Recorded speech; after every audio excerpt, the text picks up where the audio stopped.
E aí, galerinha das letras, eu tô chegando com tudo nessa oportunidade para trazer aqui um conteúdo inovador e na verdade um conteúdo que não existe ainda no YouTube e eu não sei porque as pessoas não fazem, né, não produzem conteúdo nesse ramo, que é o nosso ramo de letras, mas enfim, eu tô querendo exatamente por isso, porque um dia uma bendita necessidade, eu fui pesquisar e não encontrei absolutamente nada. E fiquei rodado, fiquei sem opções e tive que aprender na marra tudo, certo? Então eu estou trazendo para vocês um conteúdo que vai ser direcionado para aqueles alunos que estão no início ali, no meio, mas que não entenderam ainda qual é a finalidade de fato daquela disciplina que ele está estudando, certo? Como nós estudamos o curso de letras, esse vídeo é para você e é claro que durante a construção do nosso canal a gente vai sim ter conteúdos que vão se expandir um pouco para outras áreas, mas no momento a gente vai produzir conteúdos especificamente para essa área de letras mesmo, tá? Então, o seguinte, hoje, como eu havia prometido no final da semana passada, a gente vai ter nosso primeiro vídeo, nosso primeiro conteúdo que é relacionado à série que eu citei sobre todas as disciplinas do curso de letras. Por quê?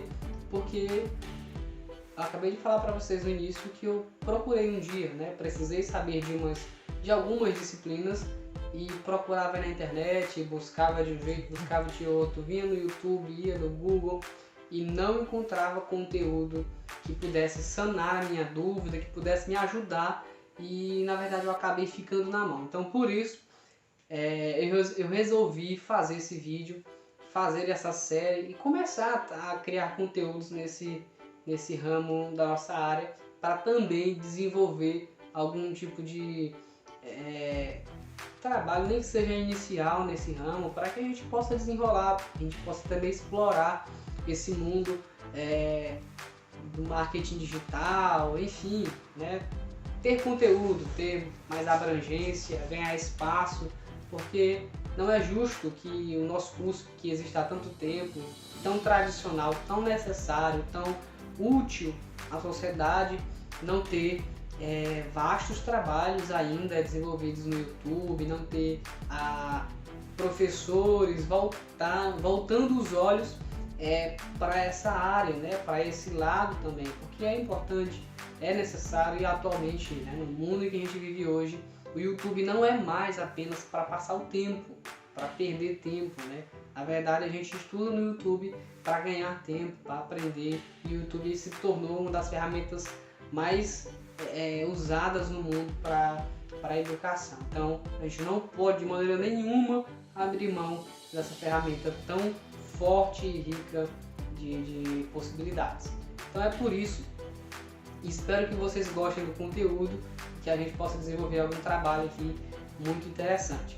E antes de partir de fato para o conteúdo da aula e falar da primeira disciplina de hoje, aliás do curso, eu quero pedir para você, tá? Para você que ainda não se inscreveu no canal, vai aí no botão se inscreve, assina o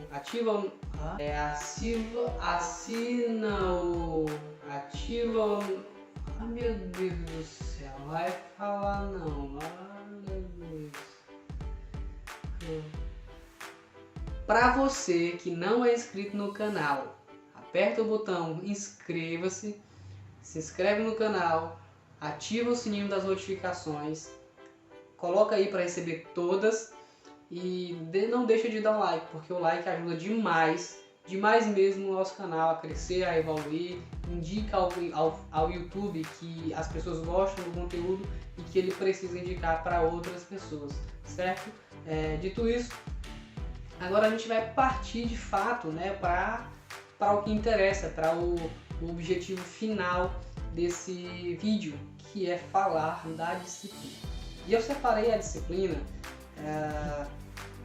que eu vou revelar daqui a pouco, mas antes eu preciso explicar uma coisa. Em relação à ordem cronológica que a gente vai usar durante toda essa caminhada, durante toda essa série, certo?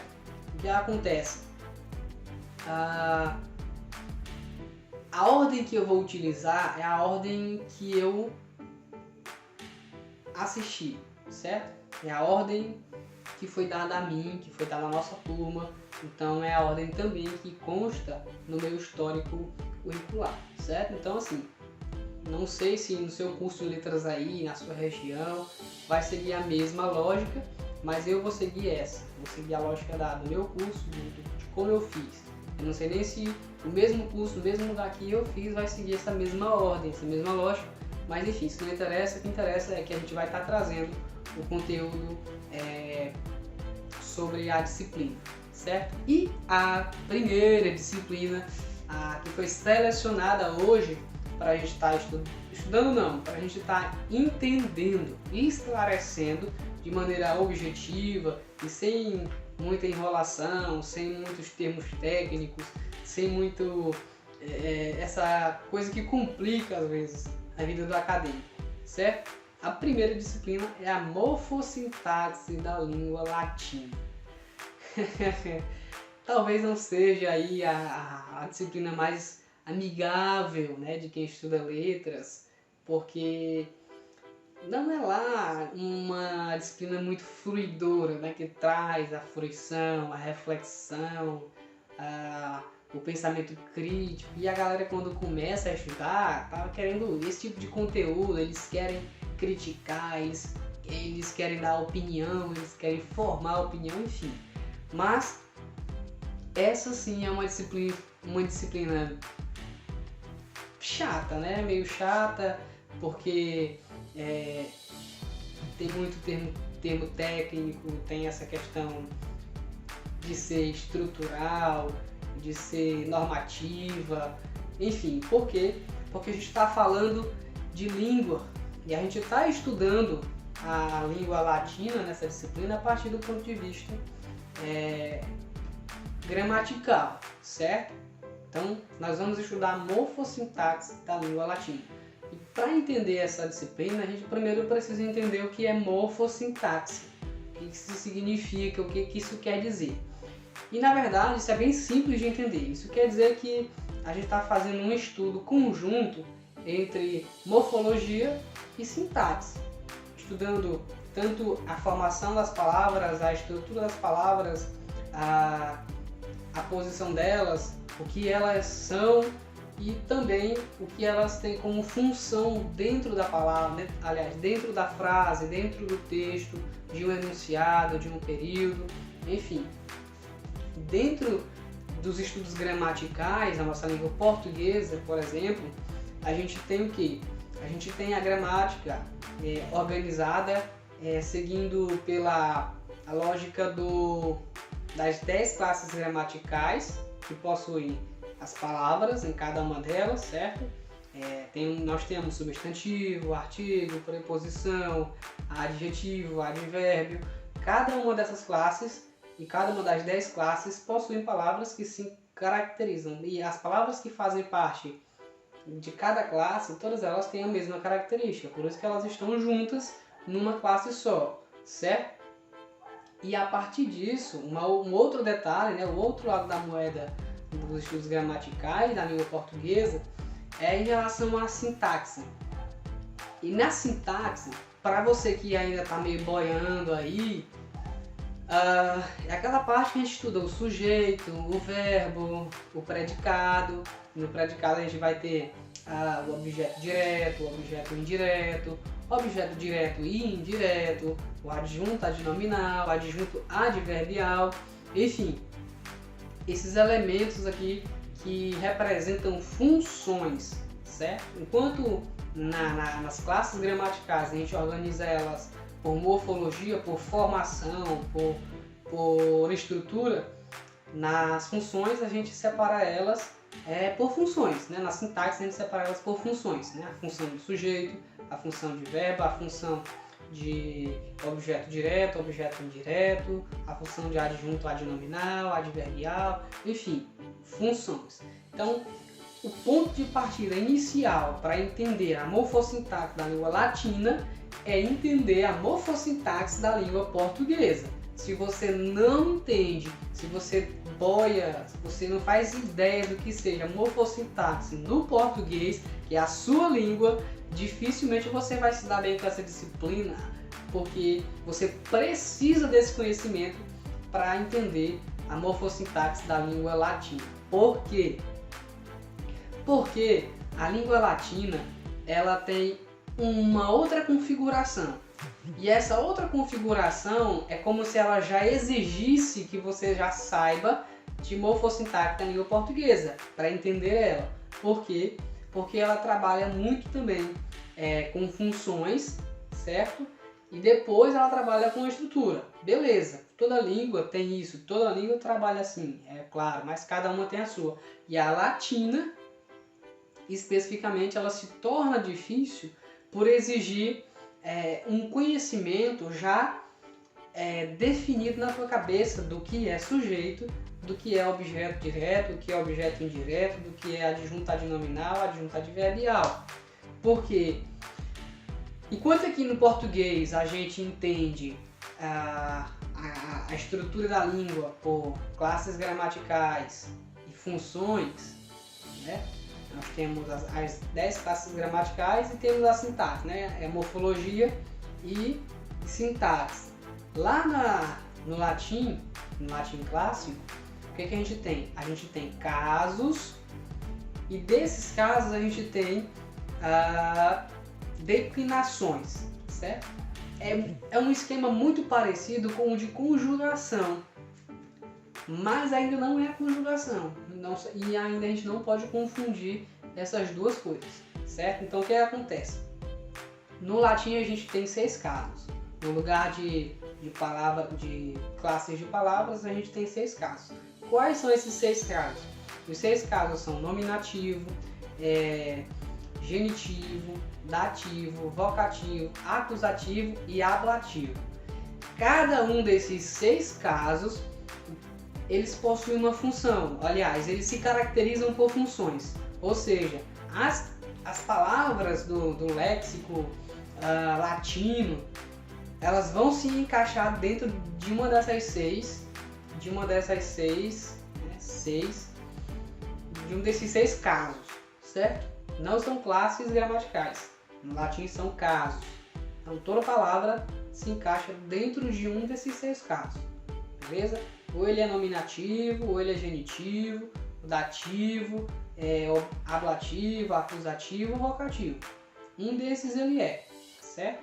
Beleza. Depois que a gente entende a que caso determinada palavra pertence, aí a gente vai entender que declinação essa palavra tem para a gente realmente chegar a entender uma palavra, uma frase, o que a pessoa está dizendo em latim. E o que acontece aqui? Vamos lá, por exemplo. Nós temos uma palavra no caso nominativo.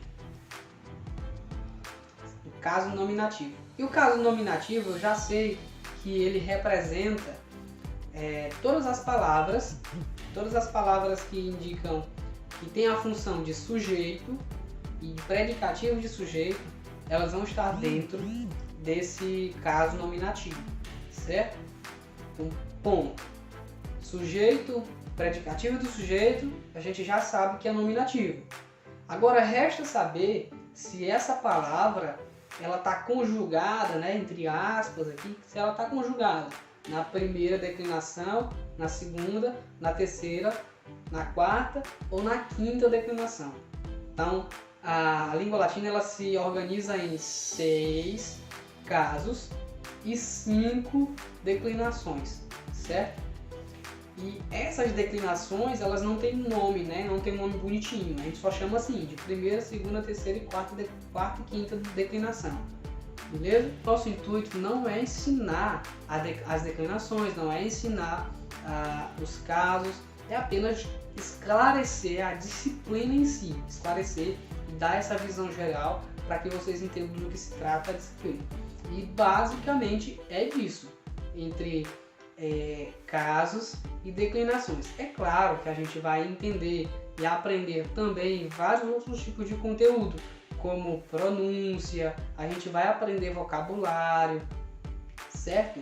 Então, pronúncia e vocabulário é algo que a gente trabalha muito também dentro do curso, afinal são de 3 a 4 meses de aula, então dá para aprender muita palavra, dá para aprender como se pronuncia as palavras, né? Que tem umas que precisam um pouco mais de esforço, outras não.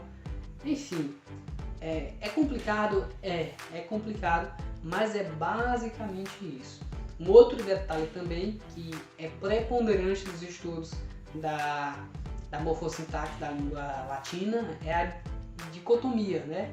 Entre o sinteticismo e o analitismo. O que é isso? Aqui é a relação entre a língua latina e o português, de por que o português existe. No português existe preposição, existe artigo, para se falar uma coisa precisa-se de várias e várias palavras, né? E enquanto no latim, com 2 palavras tu já diz aquilo que fala com 5, com 4 no português. Então por que há essa diferença? Há essa diferença por conta dessa dicotomia, né, que a gente está vendo agora, que a gente vê muito no decorrer da disciplina, que é a dicotomia sinteticismo e analitismo. O sinteticismo é aquela ideia de que a língua é sintética. Se a língua é sintética, ela tem como característica ser enxuta, né? Ser simples, ser densa, né? E ser compacta, não precisar de tanto para dizer alguma coisa, ela precisa de muito pouco para dizer tudo, tá? Então é nesse sentido. Na língua sintética, a ideia do de, né, do a, às vezes, ela já é inculcada, ela já é embutida, na verdade, dentro do contexto. Enquanto na língua analítica não, elimina-se essa ideia de contexto a quase ao extremo, a quase zero, né? Essa questão de algo estar dentro do contexto só, né? Dificilmente há alguns casos na língua portuguesa que a gente precisa de contexto para entender, para diferenciar alguma coisa. Por quê? Porque a gente diz tudo esmiuçadamente, a gente diz tudo claramente. A gente tem preposição, tem artigo é definido, é indefinido, tem conjunção, tem um monte de coisas para cada situação. Então, dificilmente a gente precisa de um contexto para entender determinadas coisas.